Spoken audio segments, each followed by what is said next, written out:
Well, we are back. Rebuilders is back. And on today's episode, we are excited to be chatting about Mark's new book, A Non-Anxious Presence, How a Changing and Complex World Will Create a Remnant of Renewed Christian Leaders. What are we going to explore today? We're going to look at the thinking that occurred in the lead up to writing this book. Yes. I think 5 key things that I saw coming up on the horizon that really Christian leaders, believers need to get their heads around. So we're going to dig into that big 5 today. Excellent. And if you want to know more about the things that we chatted about during the episode, you can head to rebuilders.co and subscribe to our mailing list. Hi, welcome to Rebuilders. My name is Liddy and we're back. Welcome back, Mark. Welcome back, Daniel. Thank you. Back in the saddle. Yeah, well, the chair. The chair. Yep. And, we had a bit of a break there, unplanned break after COVID finally met some of the team. Yes, I had the COVID. You had, yeah. So I'm in this weird limbo where Trudy, my wife, tested positive. My daughter was sick. I was sick. Trudy was sick. We all had symptoms, yet me and my daughter didn't test positive. Actually, my son was sick as well. So but then we all had the same symptoms. I reckon I had it. But Daniel, now you've not had it yet. I have not, and I probably won't get it. Okay. That is name it and claim it right there. Confidence isn't a vaccine.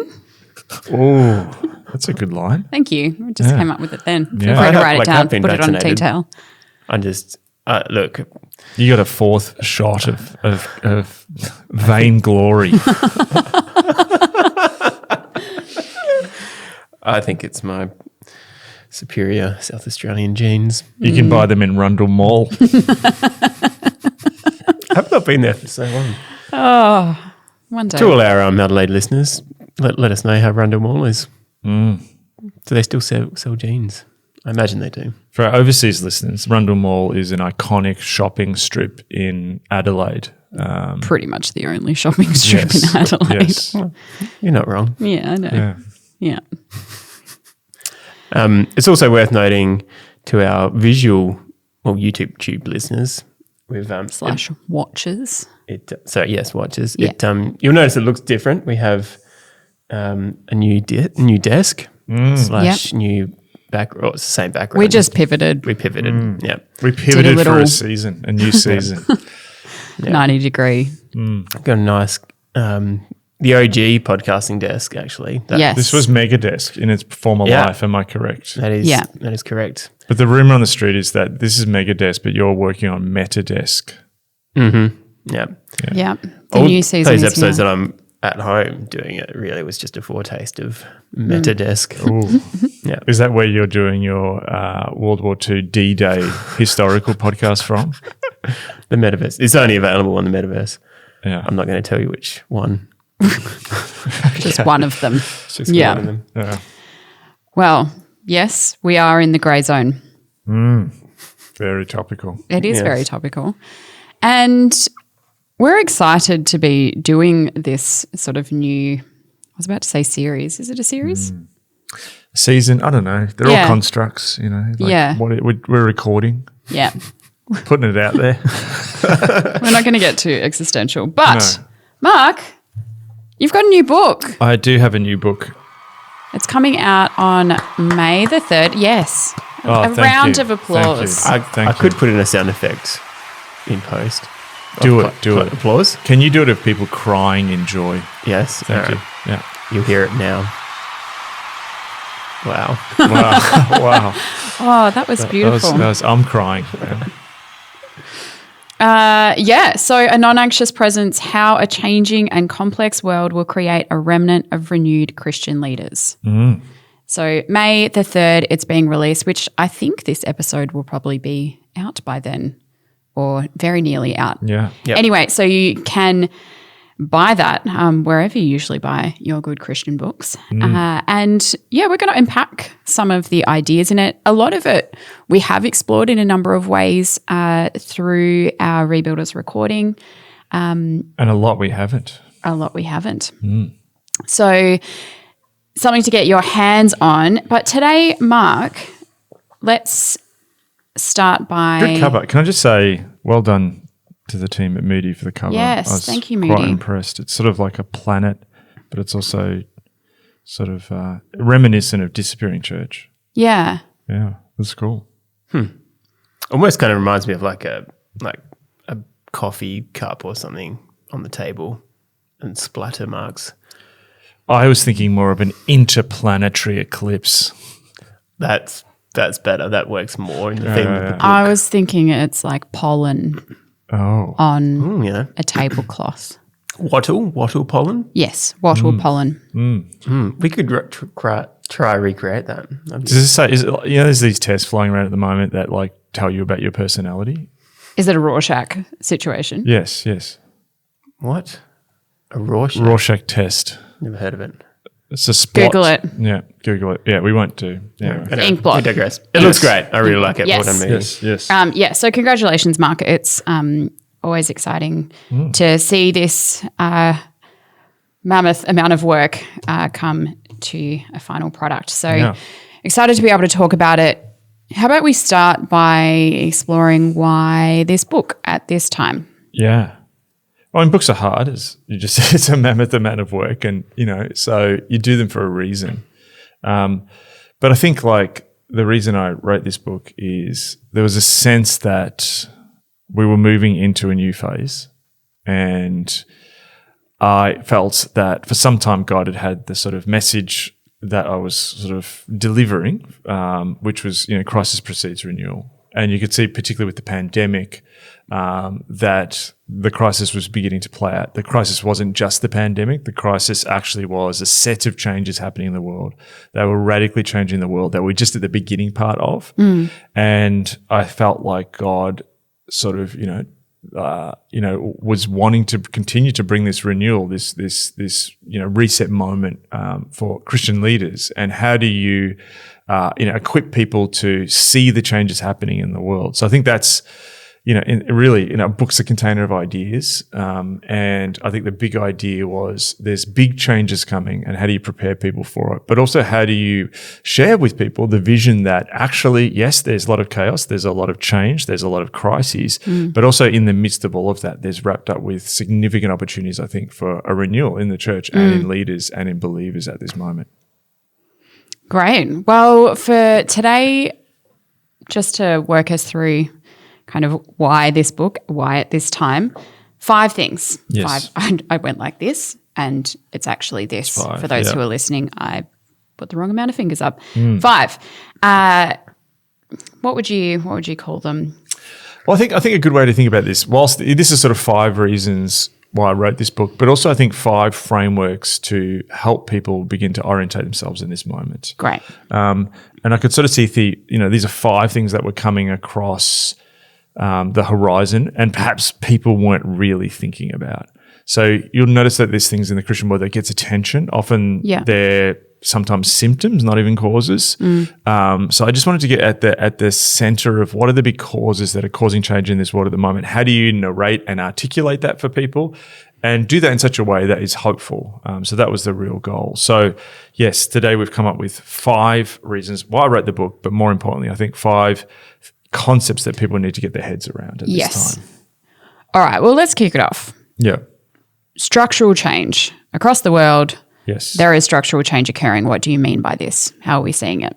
So one thing I realized is that the people, for a long time, I was trying to communicate that there was significant change happening in the world. Sometimes that was hard because people thought the status quo would just continue. People did not have to be aware to the significant cultural change happening in the world. I think as people became more aware of the cultural change that was happening in the world, the way that we tend to understand that, and I think it's shaped by both our culture and the culture of particularly church in the West, is we view this as there is cultural change happening because our ideas are changing. So a lot of apologetics, a lot of worldview studies have this concept, and I think there is truth in this, that, there are new ideas now in our culture, and these ideas are coming against more established ideas, and these ideas are changing how we view the world.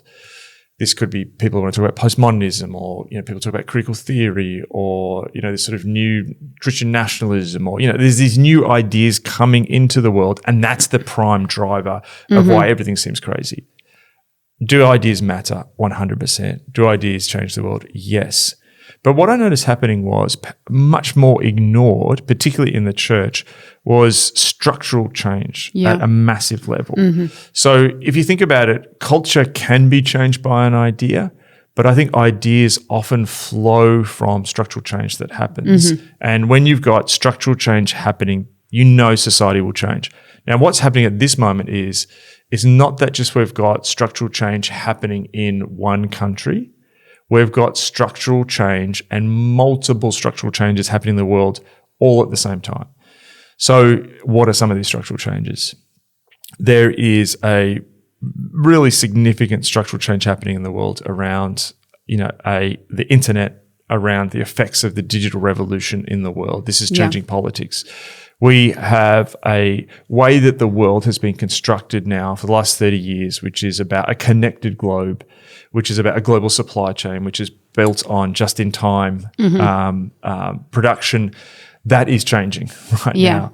We have had low wage growth around the world, but that's been offset, the effects of that, by the fact that we can buy things that are cheap. China has produced so many things over the last 30 years, cheaper and cheaper. If you look at the cost of a stereo in the 80s, it's not a whole lot of different to now. And so that has actually created that structural change of how trade is working in the world, has actually created the possibility of a kind of individualism that we live out. If you look at communications, the fact that to actually film something like we're doing now, distribute that around the world like we're doing at a very low cost. To do this would, in the 1980s or the early 1990s, would have just been incredibly expensive. Yes. We would have had to have connection to distributors, to video producers. We'd have to go into different markets and sell it. We'd have to have TV studio equipment. I mean, this is better than what you have in the 80s, which is relatively cheap comparably. That is changing how people can communicate. Institutions and organizations are built around forms of forms of vertical communication. That is changing radically in our world. The geopolitical landscape is changing radically in our world. Industry is changing. Cryptocurrencies are changing things. Social media is changing things. We have more and more people who are, our societies are becoming more diverse. All of these things, structural changes, are changing the world. And what I began to realize is Christians haven't made the link between the structural change and the ideas. So people think that, secularism is here because the ideas of secularism have gotten out and about. Yes, that is partially true. There is philosophical traditions and so on. But what they don't realize is that actual structural change also heavily contributes to how people view the world. So one of the sort of, there's different models of how you look at belief. One of the ideas is looking at the world between a scale of sort of abundance and scarcity, or survival and security. And, you can track, so for example, some of the more secular countries in the world, you'd look at Northern Europe, Scandinavia, places like Germany, Australia, New Zealand, Canada. Those countries, if you chart them in the world, the more secular countries also tend to be the countries where people feel more secure. Economically, they feel more secure geopolitically. They are not worrying that actually they're going to actually have to fight for survival. When you don't have to sort of fight for survival, you can focus on questions of identity. You can focus on these issues which come about in politics and culture when you're not just trying to get bread on the table. You look at other countries then, which are more on the survival scale. They actually have to, their focus is very basic. So what's happening in our world is some of those indexes are actually changing, and that's going to have profound difference for people. So partly what I wanted to do in this book, which I can't think of, I don't think I'd seen it anywhere else, and maybe someone has, but how are the structural changes in our culture that are occurring at the moment, and multiple ones at the same time, actually going to create a very different world. And I think also, what I also wanted to do with that too was, there was this sense where there was a feeling I could sense, particularly probably after I wrote Disappearing Church, that was happening in the world where particularly Christians in the West were feeling like everything was hopeless. There was this post-Christian juggernaut just rolling out. Those ideas were spreading And as those ideas got everywhere, we're just going to face this inevitable secular future. I think the big structural changes bring that into question. So that's also a story. That's a story I'm trying to tell in this book and equip people to understand that. Do you think that these structural changes have been exacerbated by the pandemic? Yes. So I think some of them were coming. So there was changes, say, in industry, in terms of technology. So, for example, say technology gives us the ability to work from home. Mm-hmm. That was slowly beginning to happen in places, but with the pandemic, that sped up really quickly. For example, in the City of London, in the financial district, they talk about at the moment that people are coming in sort of Wednesdays, Tuesday, Wednesdays, Thursdays. People are not wanting to come into the city Mondays and Fridays. We're seeing that here in our city, in Melbourne. That may have happened, but it may have taken 10 years. It happened in months. And so I think even some of the geopolitical stuff we're seeing in the world. We did on a Ukraine episode. The question is, I think Putin probably would have attacked Ukraine at some point, but did the timetable of that get sped up because of the pandemic? Yeah. We're seeing how just at the moment, COVID is. With Omicron going around the world, we just all talked about it here. Meeting COVID now in countries which are highly vaccinated with boosters is a very different proposition from meeting COVID earlier on without the protection. So we're seeing that, in a sense, it's going faster and it's a more mild form. So a lot of the world is sort of, moving beyond the pandemic, even though the pandemic is still out and about. We just heard from someone in our team today who's got it, but, it's quite mild so far. So that's sort of the experience of so many people around the world. However, at that moment that, we're talking about the pandemic sort of passing, we're also talking about inflation. Inflation is going up as the supply chain issues in the world have been exacerbated by the pandemic. Yes. Now, I think inflation was going to appear anyway, but it's speeding it up. And, we now have the port of Shanghai in a lockdown. There's some stuff happening, but it's in a lockdown. Beijing's possibly going to go into a lockdown. Mm-hmm. The supply chain issues we were dealing with occurred because of some of the reasons, because of the first lockdown in China almost 2 years ago. Yeah.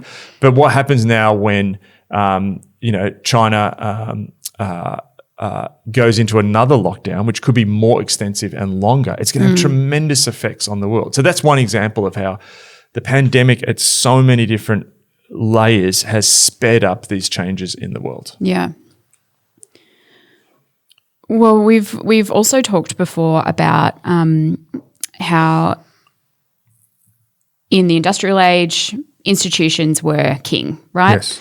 Yes. It was a very power up here. People looked to institutions for governance, leadership, whatever. But we've moved towards this networked reality.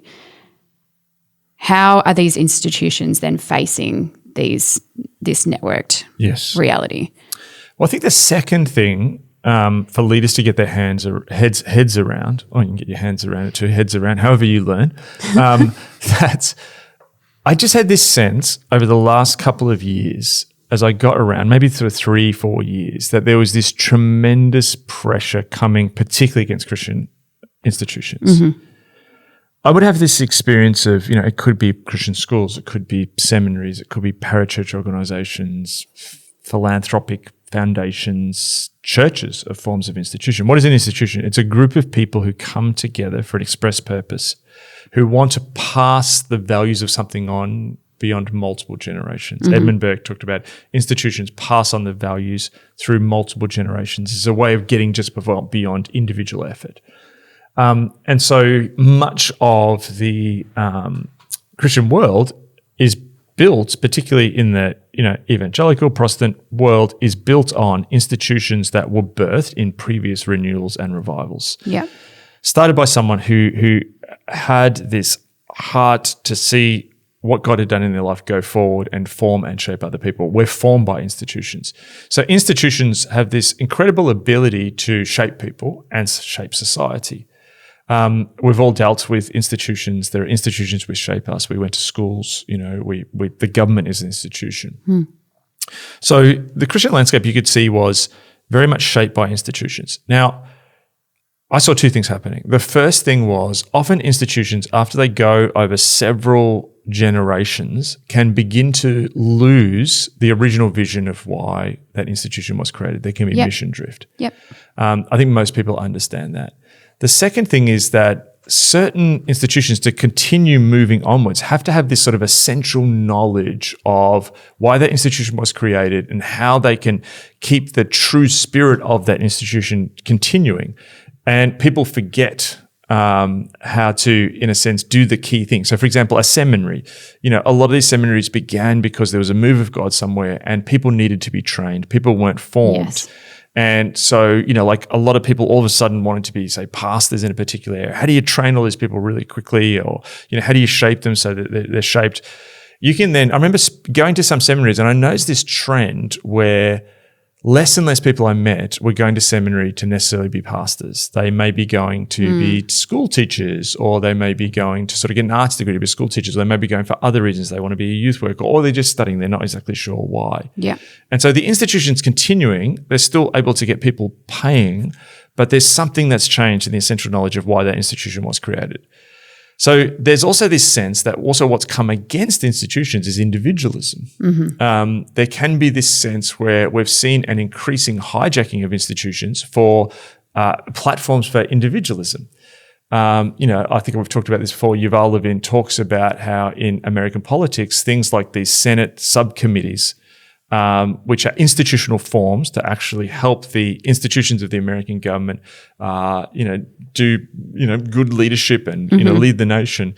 That all of a sudden you've got these senators, because of things like YouTube, who see it as a platform to get their personal brand to go viral through giving some killer speech at this key moment. Yeah. That can happen. So institutions, that's not just happening in the US Senate subcommittee, that's happening everywhere, where people come in institutions not to be part of something bigger than themselves and push the good forward into the future through different generations through being part of an institution. That individualism was eating away. So you had this sense where institutions were becoming weaker. One other thing, so much of institutions, Christian institutions, were powered by a natural resource, which was the volunteerism of the baby boomer generation. Yeah.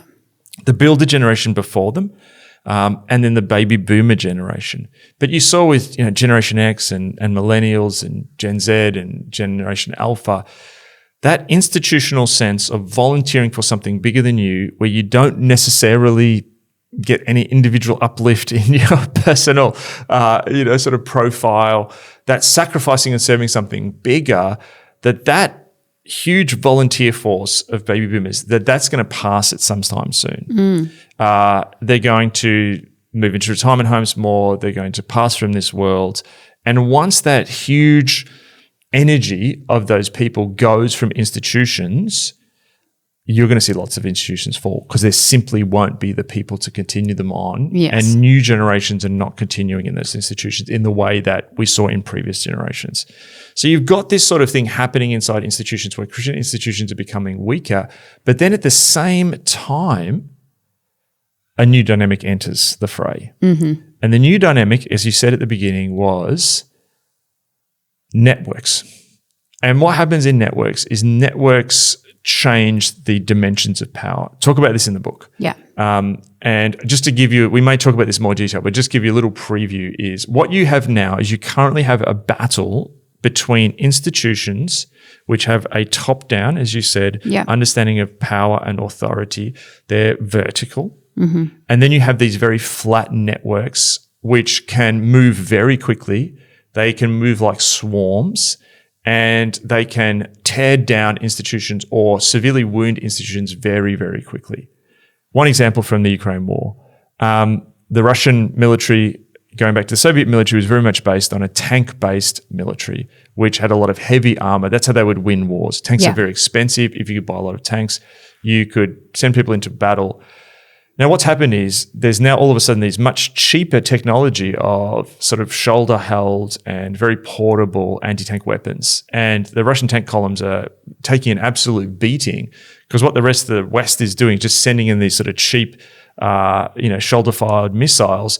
And that technological change has changed the power balance. The same thing is happening with institutions. 12, 14 people online with an internet reach of social media can come against an institution which may be 200-300 years old. And through using these emotive things, and this is sometimes good, it's sometimes bad. I'm just saying this is neutral at this stage. They can come against the institution to push their platform or even attack that institution, and the power imbalance. That's like the shoulder-fired anti-tank weapon. Yeah. And so I realized that leaders were not equipped, because the story that they'd been told is, if you want to have influence, work your way to the top of an institution, be it a big influential church, an influential seminary, a Christian parachurch organization, even a business. And that's how you get influence. But influence has now shifted and power has shifted, where there's this much more flatter dynamic, and that is coming against institutions. So what you're going to see is, I think, the collapse of many Christian institutions and the weakening and wounding of many Christian institutions. And it could happen at an incredibly fast rate. It takes sometimes decades to build these things, but in this new power balance, you have this shaking. And I was trying to give people a language for the institutional collapse that we may see, and how to think well about institutions if you're leading one in this new power dynamic. Yes. That was a long answer, wasn't it? Man. No, it was great. It was great. I do have many questions for it, but I might raise those ones later. I think we'll dig into that. Absolutely. Yeah. Well, you were mentioning large, I guess, Christian or church institutions, and I think, much of the Christian world has been, or the Western Christian world has been, captured by the American church in over the last number of decades. And your sort of next point is that America is entering a multi-level crises, and we're seeing that filter into the American church. Yes. Do you want to expand on that a little bit? So my third point was, one thing I could see coming was the United States was obviously, as I was visiting, spend a month there every year, go twice a year. I would come back every, twice a year, and you could see the crises expanding. And if you think about the last point I made, is that institutions can be very powerful, but in this new dynamic, they can be weakened very quickly, and they can turn toxic, or they can have internal civil wars in them, and they can be weakened by this internal sort of erosion of their original values. And if you think about America really is a collection of institutions, and you could argue that America is the powerful institution. If you think of nation state as an institution, it's centered around a constitution, centered around a bunch of ideas. So are most nations, and it has been the global leader, particularly since World War II. And you could describe the period from World War II till now as the American century. Many historians do. Yeah. Now, think about how that shaped the church. The Western church, particularly the English-speaking church, but in many ways also the Spanish-speaking church, the church around the world, has actually been hugely influenced by a constellation of American Christian institutions. And the Christian institutions, they have a lot of money. They have a lot of influence. Because the American Christian institutions are close to America, the global superpower, which particularly after 1989 became the sole superpower in the world, they then had this massive influence in the world. Now, one of the interesting things that if you think about it, what happened in the last 30 years was that there was this process of offshoring. Offshoring is when you move industry. So, for example, here in Geelong, which is the second biggest city in our state, you had a big Ford factory. And Ford would make cars here for the Australian market. It's not there anymore because cars are now made offshore. And that has happened in multiple industries. And so in many ways, what happened in the world was a lot of the thinking, a lot of the innovation, a lot of the leadership was offshored from countries. Yeah. So New Zealand Christians, Tongan Christians, Kenyan Christians, because of America's capacity in the world to produce resources and so on, it was offshored. Now, so much of that was good. There's so many great theologians, thinkers, innovations that has helped the church move forward, which I think people are incredibly grateful for. But you could see, particularly over the last 5 years, that America was very quickly moving into a period of cultural crises and a multi-level crises that you saw around what is America. There was questions of what was the national identity, and there was also this sense that America as the global superpower was now facing serious competition in the world from China, from other blocks of countries. And there was this sense that America as a global leader, that its leadership in many spaces, culturally, it's, I think, still economically and military, but there was competition in the rest of the world. And as Fareed Zakaria calls it, we were moving into the post-American world. So what my question then was, if the American century has shaped the world, it has also deeply shaped the church. Now, for many years, you could see that there were also problems. I think many people outside looked at some of the connections in the United States between US politics and US evangelicalism, connections and views around, what happened. If you've got the most money, that can be this wonderful thing, but also there's a point where sometimes that will move into corruption. Yeah. At worst, but just like a different way of looking at the world. So I began to have this question, like, what happens when we move into a post-American world? What will that mean for the church? And I think the first answer I came up with was like, oh, well, we're going to have a much more global church. You can have this more balanced church, et cetera, et cetera. That was my first ideological answer in my head. But then I began to realize, like, no, because what's happening is not like America has disappeared and it's not influential anymore.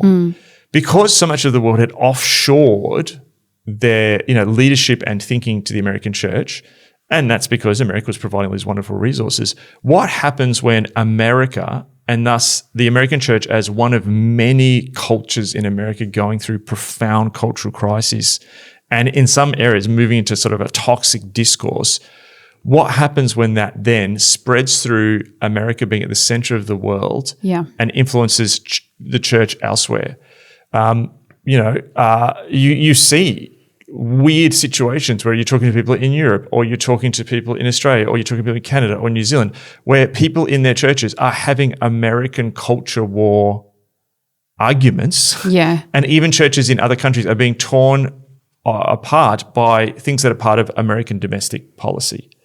So one thing I wanted to ask or try and do in this book is ask the question of how, or narrate, what does it look like moving away from the American century, and how do we think as the global church as reshoring? So what's happening at the moment is, for example, got all these things that all of a sudden everyone is worried about that is made in China or Russia. And what happens when China or Russia goes into their own crises and we can't get something here? So I just saw that 1/3 of fish and chip stores in the UK are now, I sent this article to you guys last night, 1/3 of fish and chip stores in the UK may close in the next 6 months, according to the Fish and Chip Shop Bureau, or the governing body, because a huge amount of the world's sunflower oil, which fish and chips are fried in, comes from Ukraine and Russia. So the British fish and chip industry now has to find locally based forms of oil to cook in if they're going to survive. So in some ways, I have this sense of, how does the American church understand what's happening? I wanted to narrate that for people when you're moving to a post-American world and you're in a moment when multiple of your institutions are in crisis. How do you lead well in that? And then secondly, for those of us outside of America, how do we respond when the global leader all of a sudden isn't leading in a healthy way? I wrote a line in my book, Facing Leviathan, what do you do when the leader jumps off the side of the ship? Yeah. And in some ways, that's the question we have with America. America's been leading the evangelical world, particularly the English-speaking world. What do you do when the American church is going to crisis? When you're seeing leaders fall, when you're seeing churches that you've looked to, become huge messes, when you're seeing even, worship leaders deconstruct their faith. How do we understand that dynamic, and how do we lead well and respond to that? So that's a sketching out of, I'm like, how do I communicate this simply in a book? Yeah. It's a lot to navigate. Those are big questions that you're posing. Fourth point, yes. if I may. Yes. one reason, I guess, why you're writing this book is because you are seeing this trend towards leaders operating with the wrong map of reality. Yes. So not really seeing the truth or the reality of what is occurring in front of them. Yes. So I just outlined 3 big trends in the world. So one is massive structural change happening in the world, which is going to create a very different world. I think the world we're going to be living in 18 months is going to be radically different to now. And I think it's going to be a more challenging world. Already 2022 is a much more challenging world than 2019. So huge structural change in the world. 2, institutions coming under increased pressure. Yes. And I think we'll see institutions that we thought would be there for the whole of our lives fall over. 3, the post-American world and all of the different changes that brings. And for America, moving to a period of real chaos and change and crises. Okay, so you can handle all this stuff if you have good leaders who can lead well in crisis, complexity, and chaos. And one of the really interesting things is that in moments of crisis, complexity, and chaos, unusual kinds of leaders emerge. Classic one is Winston Churchill. Whatever you think of him or not, there's public jury's out. But there was an element that this was an incredibly unconventional character who led in a particular way during World War II. Once the war was over, the guy got voted out. I look at Zelensky in Ukraine. Here's this actor that comedian who when he won office, people sort of laughed at, and I was like, oh, here's another example of a celebrity winning office. But just actually quite an incredible intuitive ability to lead in the midst of chaos. Unusual people lead in the midst of chaos. And in order to do that, you've got to have a particular framework and understanding of reality. And the rules, there's different rules in this new world that we're living in. And my concern was that the last 30 years, the environment of the world that we had lived in, particularly in the West, the environment of the church, because the church exists in the world in the West, had not equipped us and actually had given us this faulty map of reality. Some of them, we can go into this in more detail as we sort of work through things in the coming episodes. But I think, it told us that if bad stuff is happening, you need to find a safe place away from that bad stuff. Yeah. It told us that you can have this incredible, if you lead, you're going to get this incredible sort of therapeutic, meaningful moment of good feelings. Yeah. You'll get the adulation of the audience or those you lead. It had this reality that if you do A and B and C for God, you're going to get a payoff of D. It had this sense that you could have life without conflict, and that conflict was incredibly disturbing and awkward and uncomfortable, and we should avoid it.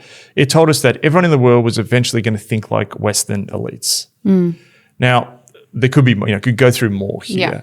But what I began to realize is that people, by the culture, by the Christian culture, by the institutions forming people in that culture, had not prepared people with the adaptability and resilience for the world that was coming.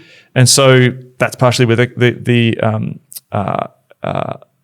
title comes from, a non-anxious presence, that people were looking at these first 3 things I said: massive structural change, institutions under sort of battle from networks, and how do you live in a viral network that's so emotionally driven? The end of the global order as we knew it as an American-led global order, and all the changes that brings from a world from abundance to possibly a world of scarcity, that we just had not been taught actually how to lead in the midst of really challenging times. And so I felt like that's one of the key messages of the book. How do you give people a proper map of reality and actually let, in a way, reality mentor us? Yeah. We'd been mentored by a fantasy camp version of reality where, movies and TV and songs and advertising had actually shaped our imaginations. But the world was not turning out how we thought. The world was more chaotic, but there's an opportunity to actually connect with reality in the midst of this. And that's actually a painful, hard, and difficult thing, but it's actually a good thing. Great. And finally, I think that that point leads really well to what you are ultimately aiming to do through this book, and I guess aiming to do through everything you do, what we do here on Rebuilders, what you preach about on a Sunday is reframing, renewal, and who we are as the remnant. The weird thing about all of this is I felt for a long time, I can't remember if I've said this before on the podcast, but I felt for a long time like a little bit of prophet of doom. When things were really good, I was sort of trying to point out, like, hang on, a lot of this is a mirage. My first book was a book called The Trouble with Paris, which was arguing that most people had fallen for this myth of, hyperreality. I use Jean Baudrillard's concept of hyperreality, this false view of life that was even better than the real thing. And I was trying to sort of say, no, don't look at this shiny, beautiful thing that's allured and seduced everyone. Actually look to God's reality, God's kingdom. And so for years, it sort of felt like a bit of a prophet of doom, prophet in the in the wilderness waving, everything's not okay. And, it was hard because you sort of felt like, it was a very sort of slog uphill and people didn't understand and it sort of felt like a sort of lonely, hopeless existence at times. Weirdly, there's all these challenges coming on the horizon, and I have tremendous compassion and concern for what all these bring. But there's also part of this that I have tremendous hope. I have more hope now than I had 15 years ago because actually, again, looking at the historical record, looking at the moments the church turns around, these are the exact kinds of moments that the church turns things around. I'm going to say this really clearly. Like, if you look at, people say, it's like, a moment like this is like the Industrial Revolution, where society significantly changed. This is a moment like the printing press where things significantly changed. I actually think it could be even more consequential. Now, you and I get to live through that. But when I look at what God did in those moments, I look at the incredible innovation in the Industrial Revolution of an organization like the Salvation Army, which I was a part of. I look at, the Reformation that happens in the, when the printing press is invented by Gutenberg. There's these moves that God does in the midst of things, despite things, turning things upside down on their heads. And I actually believe that in some ways there is chaos, but when we get a correct map of reality, we can actually see that it's in the wilderness times, it's in the difficult times, it's in that rub between the sufferings that we're experiencing and the new creation that the Spirit wants to bring. It's actually in those moments that God does incredible things. So I actually think we're closer to the possibility of a genuine renewal in the church than we were in 2019 when I wrote Reappearing Church. Because I said crisis precedes renewal. We are now entering a multi-crisis, crisis cascading with crises, and they're playing out and they're going to keep playing out. And I just want to say too, like, we're in this weird moment. We were talking about this yesterday here in the office of, like, we're in this weird moment where we sort of steeled ourselves and went through 2 years of pandemic, and now we're coming out of it. And like, we've got no restrictions for us at church on Sundays. You can do what you want. We don't have to check in anymore. You're seeing churches across the world coming in. Singapore just lifted, restrictions yesterday. You're seeing churches in Hong Kong starting to meet again. Like, the world's coming back from this. Some have been back longer, but the world's coming back from this.